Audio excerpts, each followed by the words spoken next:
qui veulent en réalité travailler ensemble dans le but de lutter contre la souffrance de l'homme et les addictions. Nous nous rendons compte qu'effectivement, l'Afrique est devenue la plaque tournante de ces substances et ça détruit nos familles, ça détruit l'économie de la nation, ça détruit même les efforts du gouvernement qui vise à voir la jeunesse se lever.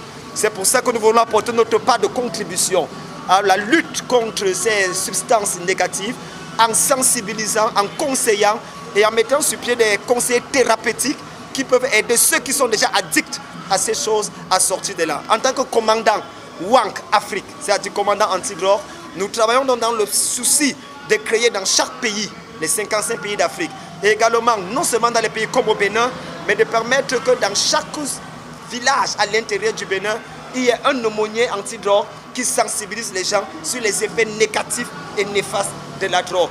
Car prévenir vaut mieux que guérir. Vous convenez avec moi que c'est mieux de les empêcher de se droguer que de les arrêter de s'être drogués. Il faut dire simplement que l'aumônerie par naissance est militaire. Depuis Martin de Tours, l'aumônerie est née avec l'armée. C'est pour ça que les aumôniers sont d'abord des ministres de culte affichés à un corps précis. Ça peut être l'armée, ça peut être la prison, ça peut être les hôpitaux.